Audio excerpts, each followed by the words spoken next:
नमस्कार, स्वागत है आपका वंदे मातरम न्यूज में। मैं हूं गिरजा राव। खबरों में आगे बढ़ने से पहले आइए नजर डालते हैं आज की सुर्खियों पर। बाल्को की विस्तार परियोजना को लगा झटका।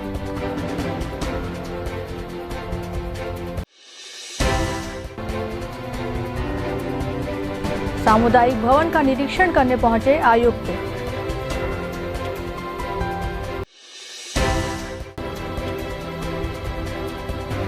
महिला की मौत के बाद फ्लोरामैक्स कंपनी में हड़कंप।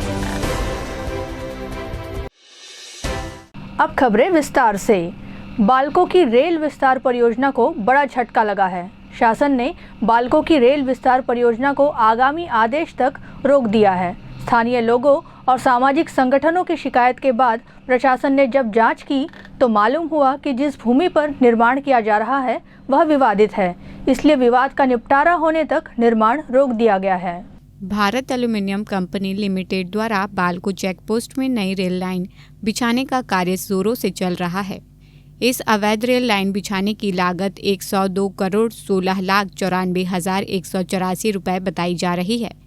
यह ठेका MBPL नामक कंपनी को दिया गया है। इस कंपनी को नियमों की परवाह नहीं है। बाल्को की इस महत्वाकांक्षी परियोजना के रुकने से प्रबंधन को बड़ा झटका लगा है। इस जमीन को CSB अपना होना बताती है, जिसके लिए उसने बाल्को को कई बार पिछले 1 साल से पत्राचार किया है। साथ ही थाने में भी निर्माण रुकवाने पत्र दिया गया। इसके बावजूद बाल्को ने बैकडोर से प्रशासन से अपने हक में निर्माण अनुमति प्राप्त कर ली थी, जिस पर कलेक्टर ने विवाद निपटारा होने तक निर्माण पर रोक लगा दी है।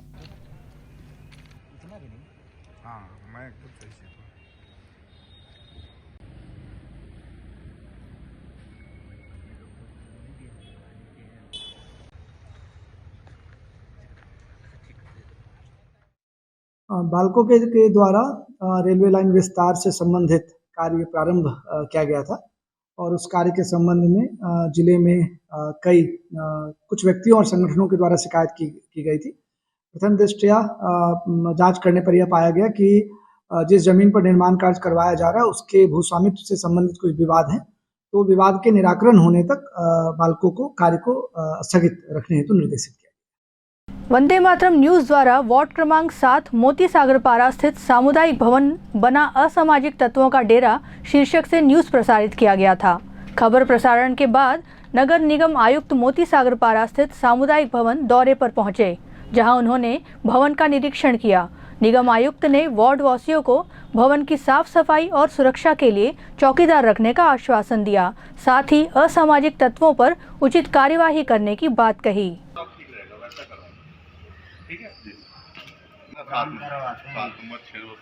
एक तरफ मत जाइए कि आप श्रम बरतती है। चलिए, समस्या ये है कि ये सामुदायिक भवन है, यहाँ पर रात के समय या दिन के समय किसी भी समय असामाजिक तत्वों का जमावड़ा बना रहता है। उसके बाद हमारी गाड़ियाँ जो पार्किंग में बाहर खड़ी होती हैं, गाड़ियाँ भी सुरक्षित नहीं है। उनका या तो ग्लास तोड़ दिया जा रहा है, बैटरी निकाल दी जाती है। उसके बाद फिर यहाँ पर CCTV कैमरा का क्या लगाना आवश्यक है, चौकीदार भी आवश्यक है। ये आयुक्त महोदय नगर निगम के यहाँ आए थे निरीक्षण करने, और उन्होंने निरीक्षण किया और यहाँ की साफ सफाई व्यवस्था को भी देखा कि यहाँ कितनी गंदगी फैली हुई है। और यहाँ जो ये सामुदायिक भवन है वार्ड क्रमांक 5 में है ना, यहाँ पे जो असामाजिक तत्वों का जमवाड़ा लगा हुआ है। जैसे ही सूरज डूबता है और यहाँ गंजेड़ी नशेड़ी लोग जमवाड़ा लगा देते हैं, है ना। और यहाँ ये हमारे पीछे में है सामुदायिक भवन।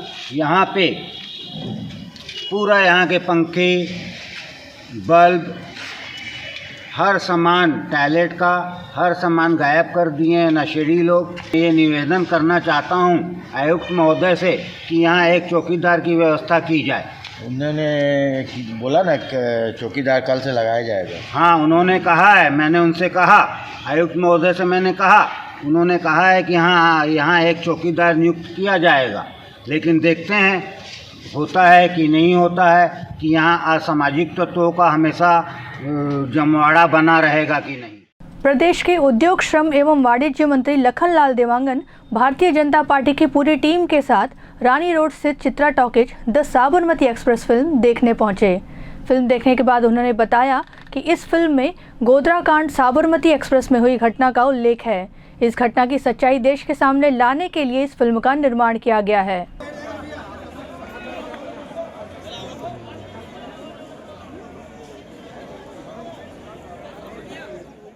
आज हमारे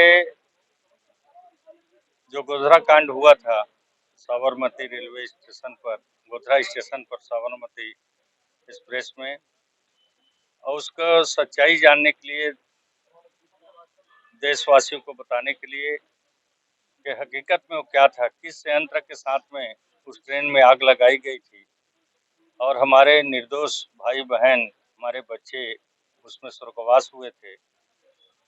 बहुत ही पीड़ादायक घटना था और इस घटना से पूरा देश अचंभित था। बाकी एक दिन सच्चाई सामने आया और सच्चाई सामने आया तो हम सब भारतीय जनता पार्टी कार्यकर्ता, हमारे जिलाध्यक्ष सहित आज कोरबा, मेरे परिवार के लोग भी और सभी हमारे भारतीय जनता पार्टी के परिवार और आम जनों के साथ में उस को हम लोगों ने फिल्मों को देखा है। और निश्चित तौर पर इस फिल्म को देखने के बाद सच्चाई, सही बात पता चलता है कि इसमें हकीकत घटना क्या था। और इस घटना में बहुत ही पीड़ादायक घटना था, ऐसी घटना नहीं होना चाहिए।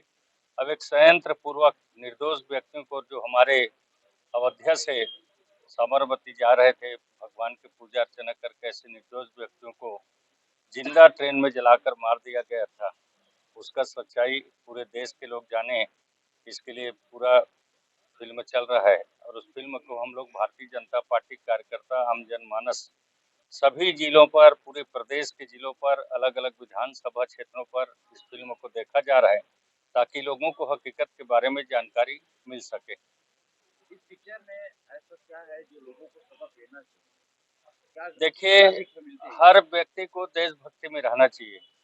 कभी भी किसी भी तरह निर्दोष व्यक्ति को ऊपर हमला नहीं करना चाहिए, किसी को पीड़ित नहीं करना चाहिए। और इस फिल्म के माध्यम से हर व्यक्ति को जज्बा एक जागृत होता है कि मैं देशभक्ति में रहूं, सबके साथ हम लोग मिलजुल कर चलें, आपसी भाईचारा प्रेम के साथ चलें और हमारा भारत एकता और अखंडता में बने रहे।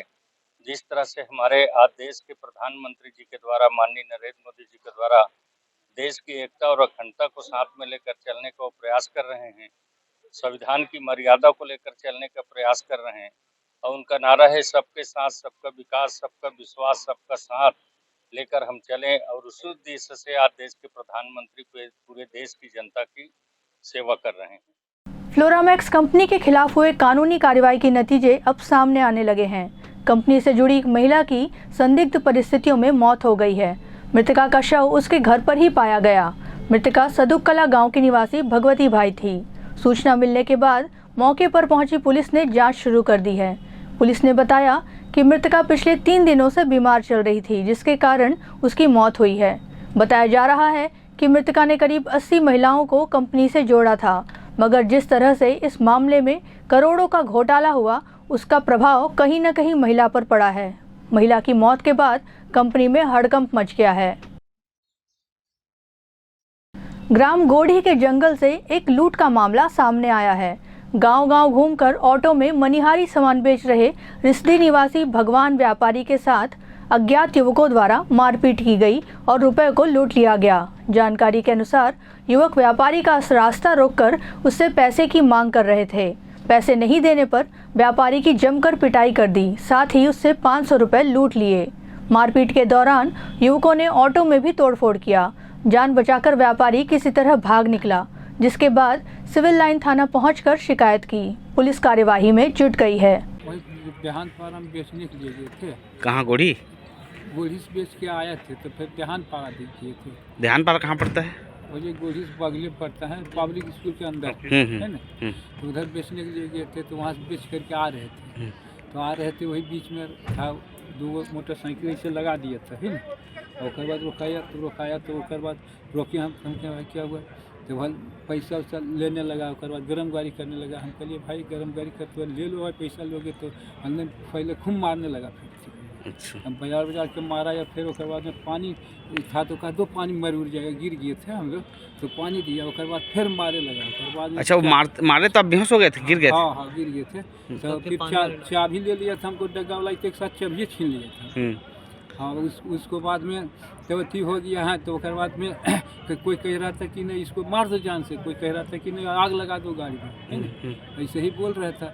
फिर कोई कह रहा था नहीं अच्छा आप चाबी दे दो ठीक करके, बहुत मारे हैं मर उड़ जाएगा जाएगा। तो ओकर बाद वैसी फिर चाबी दिया है, तो फिर हम लोग स्टार्ट करके गाड़ी किसी ढंग से आए हैं। तो फिर ओकर बाद पिछुआ आया, फिर पत्थर चलाया, पछुआ से 2 3 अगुआ से मोटरसाइकिल करके फिर मारा एक पत्थर करके, फिर हम बढ़ेले चुपचाप चल आया हम, चलो अब कैसे जान बचा के भागे आप? हाँ कैसे करके जान बचा के भागे। कितने पैसे आपसे लूटे हम लोग? हम लोग के तो वहाँ 700-800 रुपया जिम्मा था, उसी को लूट लिए? हाँ। तब उस बीच फ़ोन नहीं किया किसी को? फ़ोन करके मौका कहाँ दे रहा था, वो मार रहा था, मोबाइलो रहता तो मोबाइलो ले लेता ठीक करके, कुछ तो मौके नहीं दे रहा था, वो उसरियो नहीं दे रहा था। किस चीज़ से मारे हैं? फाइट घोंसले से मारा या पत्थर से, तो गाड़ी को कांच उच फोड़ दिया है पत्थर से। कितने लोग थे हम लोग? 4 लोग। सब चेहरा में कुछ बांधे थे? नहीं, चेहरा में नहीं, खुला था। घंटाघर मुख्य मार्ग पर बोलेरो और स्कूटी की आपस में भिड़ंत हो गई। स्कूटी सवार लोगों को मामूली चोटें आई है। इस दुर्घटना में किसी प्रकार की जनहानि नहीं हुई है।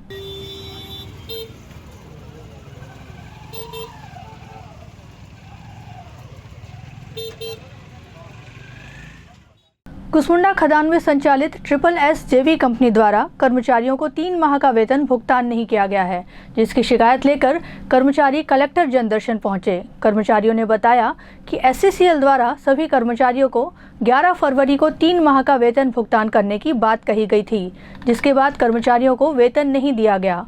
कर्मचारियों की मांग है कि उनके 3 माह के बकाया वेतन का भुगतान जल्द से जल्द किया जाए।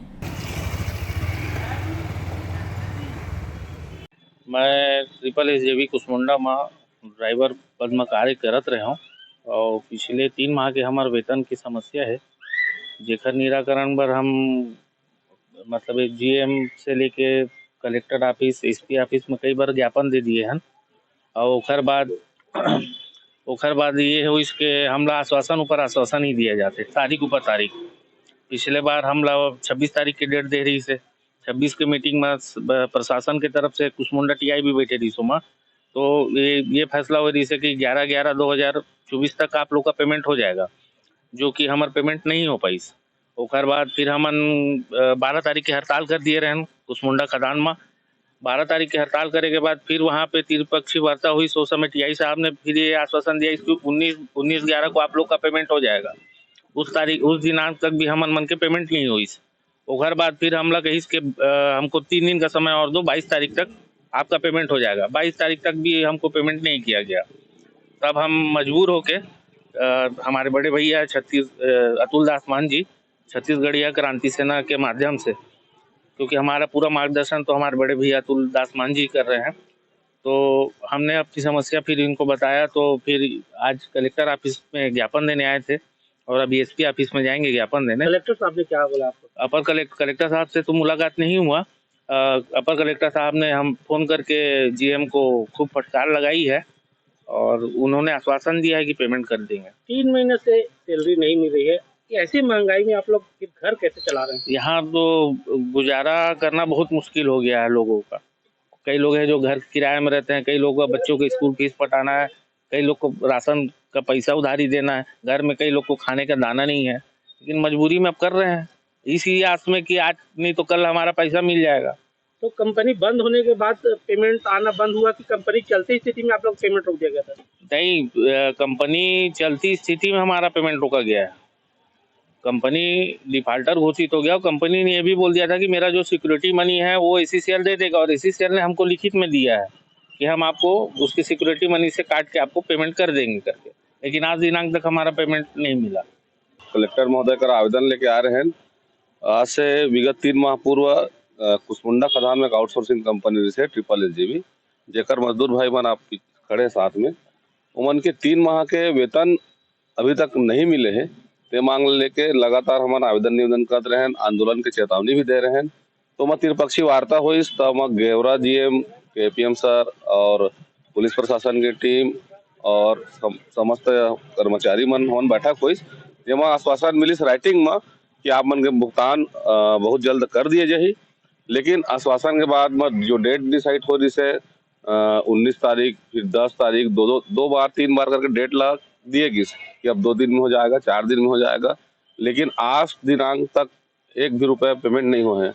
बीच में हम CMD ऑफिस में घेराव करे गए रहे बोनस के मांग ला लेके, तो वहाँ बोनस तो ले दे के सब कर्मचारी मन के में थोड़ा थोड़ा करके डाल भी दी, लेकिन जो मूल वेतन है वो अभी तक नहीं डाले है। और वहीं हम CMD साहब से भी हम बात कर रहे हैं विषय में, तो CMD साहब भी मौखिक आदेश कर रहे थे कि आप लोग जाइए, आप लोग का पेमेंट हो जाएगा करके।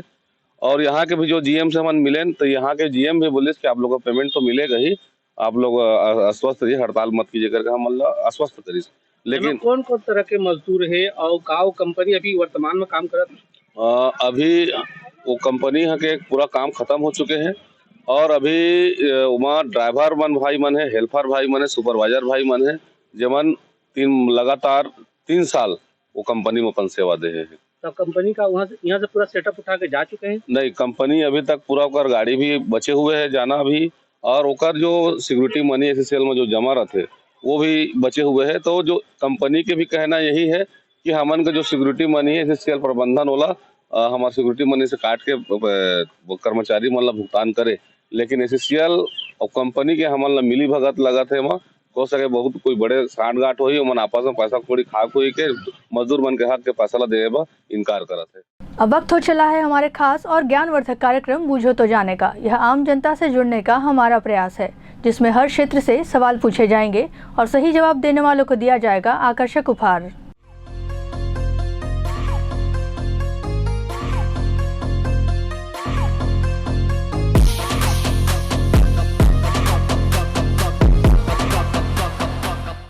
नमस्कार दोस्तों, आपके साथ मैं हूँ रेखा श्रीवास और आपके पसंदीदा कार्यक्रम बूझो तो जाने में आप सभी का बहुत बहुत स्वागत है। और आज का हमारा सवाल है, महात्मा बुद्ध का बचपन में क्या नाम था? और इस सवाल का जो भी सबसे पहला और सही जवाब देगा उनको दिया जाएगा नमामि हसदेव की ओर से एक आकर्षक उपहार। तो आइए चलते हैं लोगों के बीच और देखते हैं कौन बनता है आज का हमारा लकी विनर। महात्मा बुद्ध का बचपन में क्या नाम था? महात्मा बुद्ध का गौतम ऋषि या का तो बोलते हैं ना उसको। नहीं सर, आपने प्रयास किया, काफ़ी रहा। आप हमारे चैनल के माध्यम से कोरबा वासियों को कुछ मैसेज देना चाहेंगे? ऐसा तो कुछ क्या, मैं तो यहाँ हाजिरी मजबूरी करता हूँ भाई, बाकी उससे तो मेरा कोई उतना नहीं है। Okay, thank you. Mahatma Buddha का बचपन में क्या नाम था? नहीं पता? आप यहाँ के रहवासियों को कुछ मैसेज देना चाहेंगे? सब ठीक हैं, ऐसी अपने अपने हिसाब से सब अपने जगह पे। Okay sir, thank you. Mahatma Buddha का बचपन में क्या नाम था? नहीं पता। नहीं पता है? ठीक है, okay, thank you. Mahatma Buddha का बचपन में क्या नाम था? नहीं पता। नहीं पता है? ठीक है, okay, thank you. Mahatma Buddha का बचपन में क्या नाम था? नहीं जानकारी है। नहीं पता है? आप यहाँ के रहवासियों को कुछ मैसेज देना चाहेंगे? मेरा भी नहीं आएगा दीदी। ठीक है, okay, thank you. Mahatma Buddha का बचपन में क्या नाम था? महात्मा बुद्ध का बचपन में क्या नाम था? नहीं पता है? आप यहाँ के रहवासियों को कुछ मैसेज देना चाहेंगे? यहाँ के रहवासियों को कुछ मैसेज देना चाहेंगे? Okay sir, thank you. Mahatma Buddha का बचपन में क्या नाम था? नहीं पता। नहीं पता है? आप कोरबा वासियों को कुछ मैसेज देना चाहेंगे? क्या कुछ नहीं है ये तो। ओके, ठीक है, थैंक यू। महात्मा बुद्ध का बचपन में क्या नाम था?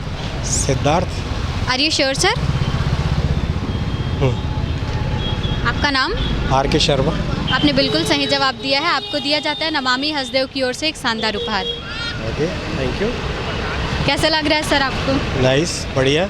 आप हमारे चैनल के माध्यम से दर्शकों को कुछ मैसेज देना चाहेंगे? आपने जीके का क्वेश्चन किया तो मैं यही कहूँगा, लोगों को जीके का पता होना चाहिए, आसपास क्या हो रहा है, कैसा हो रहा है, उसकी जानकारी होनी चाहिए। ये आप लोग का अच्छा प्रयास है, इसे करते रहिए। Thank you so much. Welcome. Mahatma Buddha का बचपन में क्या नाम था? Siddharth. Are you sure? Yes. आपका नाम? शैलेश। आपने बिल्कुल सही जवाब दिया, बट जो हमारा गिफ्ट था वो पहले विनर को दिया जा चुका है। तो आप अपने दोस्तों को कुछ मैसेज देना चाहोगे? अपने क्लासमेट्स? नहीं? चलो ठीक है, थैंक यू।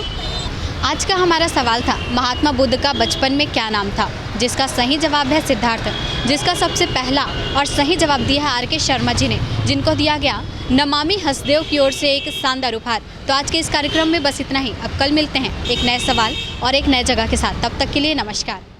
खबरों का सिलसिला यूं ही जारी रहेगा। देखते रहिए वंदे मातरम न्यूज़। मिलते हैं अगले बुलेटिन में, तब तक के लिए नमस्कार।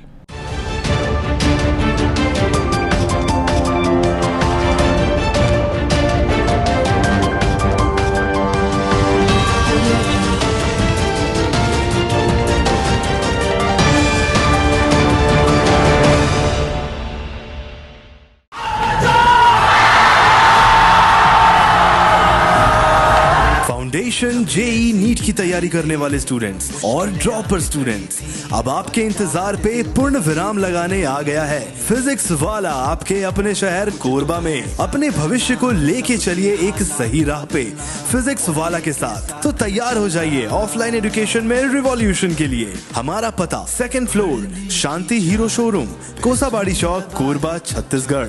फिजिक्स वाला विद्यापीठ पाठशाला, पढ़ लो चाहे कहीं से, मंजिल मिलेगी यहीं से।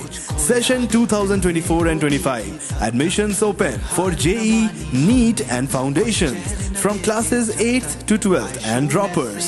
अधिक जानकारी के लिए आप इस हेल्पलाइन नंबर पे कॉल कर सकते हैं 7880189145। Happy learning. Panjwani dental care दंत चिकित्सालय, कोरबा का प्रथम स्थापित दंत चिकित्सालय। अत्याधुनिक मशीनों द्वारा दांतों की उच्च स्तरीय जांच एवं इलाज की सुविधा। सेरेमिक नकली फिक्स दांत व निकलवाने वाले दांत, फुल सेट बत्ती सी लगाने की सुविधा। टेढ़े मेढ़े बाहर निकले दांतों को ऑर्थोडेंटिक क्लिप द्वारा ठीक करना। आजू बाजू के दांत घिसे बिना इम्प्लांट विधि द्वारा फिक्स दांत लगाना। पेरेंटो ओरल कैमरा, जिसमें मरीज अपने दांतों को टीवी स्क्रीन पर देख सकता है। रूट कैनाल, मुंह में खून आना, दांतों की सफाई, मुंह की दुर्गंध, पायरिया का इलाज। हमारे डॉक्टर रौनक सिंह MDS, डॉक्टर प्रज्ञा Chaudhary BDS, doctor Mohit Kumar VDOs। हमारा पता Panjwani dental care, Lakshmi store के सामने, पंटी स्टोर के बाजू में, main road Korba. Mobile number 9827941417। Siddhi Vinayak hospital, a unit of orthopaedic surgery and trauma management. अब हड्डियों से संबंधित रोगों के उपचार के लिए कहीं और जाने की जरूरत नहीं। जटिल एवं असाध्य रोगों का सफल इलाज अब आपके अपने शहर में। कम शुल्क में विशेषज्ञ चिकित्सक द्वारा उपचार। घुटने व कूल्हे के जोड़ों का प्रत्यारोपण, जटिल फ्रैक्चर एवं जोड़ों का सफल ऑपरेशन, गठियावात व जोड़ों के दर्द का उपचार, टेढ़ी मेढ़ी हड्डियों का बेहतर इलाज, हड्डियों की जन्मजात विकृतियों का उपचार। इसके अलावा OPD 1-2 की सुविधा, modern pathology lab, private semi private general ward की सुविधा, modern digital X-ray, ECG, ICU 5 बिस्तरों वाला वेंटिलेटर की सुविधा, pharmacy, OT team, waiting area, canteen की सुविधा, सर्व सुविधा युक्त गार्डन, 24 घंटे एम्बुलेंस एवं आपातकालीन सुविधाएं उपलब्ध। हमारा पता सिद्धि विनायक हॉस्पिटल, डॉक्टर शतदल नाथ, प्लॉट नंबर 52, ब्लूबर्ड स्कूल के पीछे, कोसाबाड़ी, कोरबा। मोबाइल नंबर 9993000683 और 8770020185।